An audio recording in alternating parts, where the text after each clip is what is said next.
Thank you, Mr. President, members of the House, ladies and gentlemen. When a government tells you that this is about security, you should always ask a second question.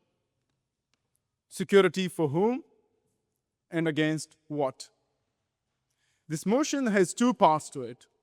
First, India's policy, and then that policy wrapped as a security.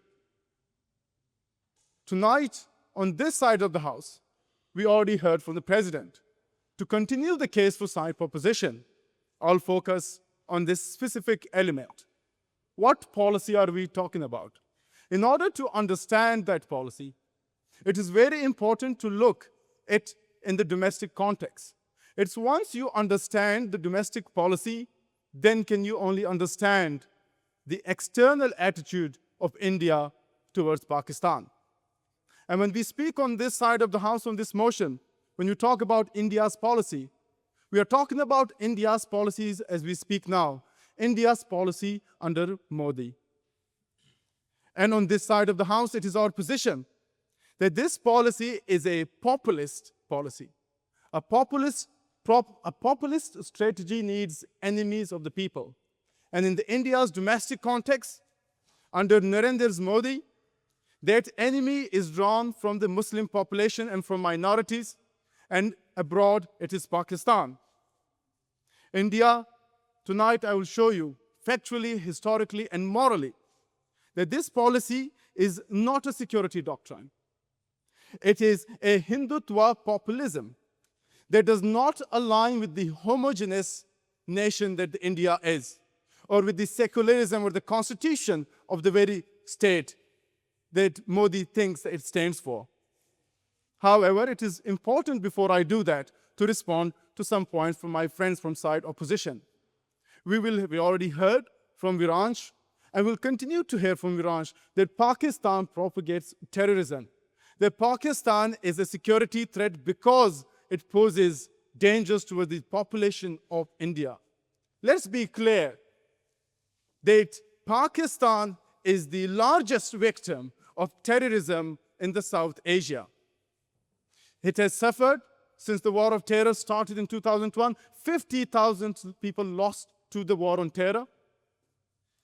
In this very house, Viransh talked about the terrorist attacks in India. We do not deny that there have been terrorist attacks in India, and our heart goes with the Indian people and with India on that. But it is Pakistan that is the victim of terrorism. In this very house, we have people sitting who have been the survivors of the terrorist attacks that at times have been sponsored by India proxies in Pakistan.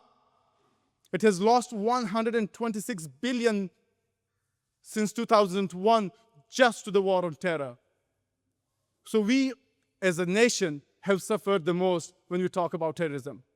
And part of that is also contributed to the proxy wars India is operating in Pakistan.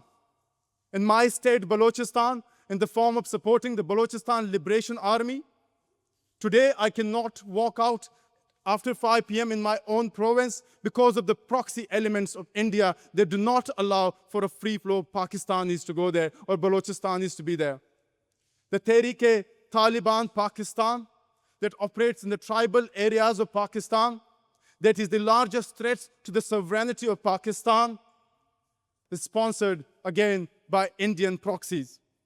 So when we talk about terrorism, Pakistan is the victim. And yes, India has suffered.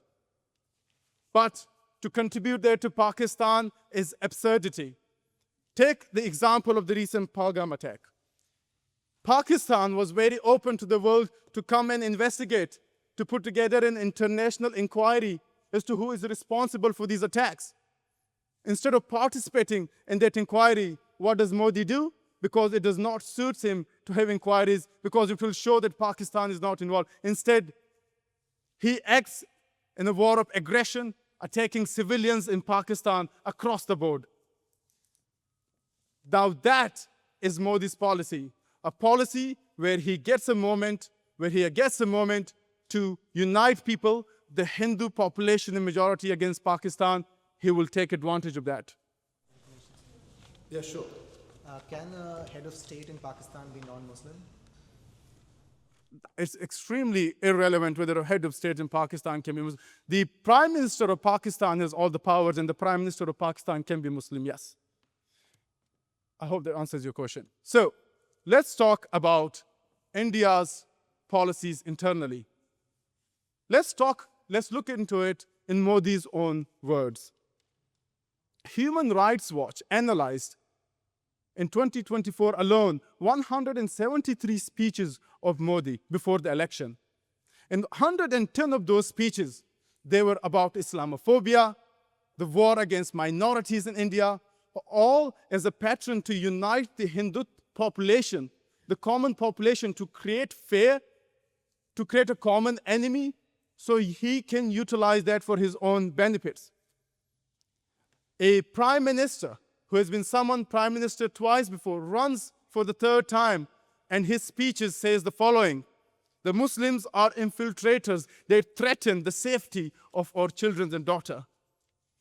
He says that the opposition will bulldoze the Ram temple and return Hindu gods to a tents, creating fear. Fear that the largest minority in India is the thing to worry about. After this, I will come to you. He goes on. The Muslims are trying to destroy our gods. They are engaging in vote jihad. His words, not my words. Now, these are not dog whistles. These are sirens of hatred. They are open calls for a majoritarian fear, where he's cultivating before every time there is an election, because it works for Modi. This is not democracy, this is not secularism, and this is not security. Now, how the impact it has. First, the impact it has internally. In response to this, Hindu rise in violence, lynching of Muslim minorities, cow protection groups lynching people across India. And again, these are not my reports, these are reports from the Human Rights Watch. And then the impact goes into Kashmir, where the BJP bans Muslim refugees as terrorists, strips Kashmir of its autonomy, and poses discriminatory laws of citizenship. Once you have told 1.4 billion people that Muslims are a threat, you have prepared them to believe that Pakistan, a Muslim majority neighbor, is an existential threat and is an existential enemy. That is how it translates into then an external policy. When you see it as a group of a country of religious zealots, you see it as a security threat because you're not ready for peace and dialogue with them. What do you mean that it has not been stripped of its autonomy? There is a demographic change of population to ensure that a Muslim majority autonomy state converts into a Hindu majority. In international terms, this is apartheid. If today the International Court of Justice investigates India under Modi for its policies, it will be committing apartheid because of its consistent pattern of policies, whether that is demographic changes, whether that is ensuring that the minority is put as the greatest danger to the India as a whole.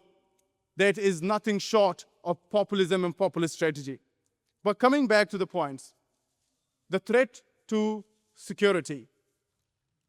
Every time closer to election, there is an attack. Modi blames Pakistan. We saw this in the 2019 election, the Pulwama Balakot attack. First, in Pulwama, there was a terrorist attack. Modi blames Pakistan. And the next day, we have Modi and India's jet shooting across into Balakot. Again, not very successfully. Come back to the recent 2025 April attack. India launches again into Pakistan, this time with the shining Rafale jets, but fails because Pakistan's military has the ability, it has the power to respond to aggression. But it is also a responsible military that is not acting the way Modi is acting to go into other countries unprovoked. It responded responsibly. And this is again then followed by the international outburst. If you look into Human Rights Watch, for instance, clearly states that Modi policies violate international human rights law, his speeches incite discriminations, BJP-run state bulldoze Muslim homes and collective punishment, violence against Muslims and Christians continues even outside elections, and that Indian minorities live under conditions of systematic, fair, and structural discrimination. Now, this internal structure is what has influenced Modi's policies toward Pakistan through and through, in the form of first attacking directly through unprovoked aggression, in the form of proxy wars in Balochistan, in the form of supporting the Tehreek-e-Taliban Pakistan, which to this day are operating in Pakistan. Never has Pakistan ever responded that every time there is attack in Balochistan, in Lahore, or has happened last week in Islamabad, we do not come and be like, hey, we have jets and we're going to shoot straight into India. We are a responsible sovereign state. As a responsible sovereign state with a nuclear power, we have the ability, but we have exercised resistance. But in Modi's ways, this is not the case. I have my protected time. That is not the situation in Modi's India. He needs a reason. He needs every time a reason to go for Pakistan, to attack Pakistan. So when you look all of this into full context, this is nothing short of populism, and this is nothing short of a populist policy wrapped under strategic security. But with that being said, Pakistan, as a responsible state, is always open to dialogue, diplomacy. It believes in peace because as we are in this belt, both Pakistan and India share common culture and common language. The irony is that abroad we are best friends, but at home we are the biggest enemies. If it is possible over here, when dialogue is possible here, when friendship is possible here, why can't it be there? This is because we have let the government decide the fate of the citizens of India, and maybe for somewhere in Pakistan as well. So I hope, I'll put it on a positive note, that the friendships that are built here across these opposing sides can one day flourish into the same peace that hopefully we can see both across the borders for Pakistan and India. With that, I urge you to propose the motion. Thank you.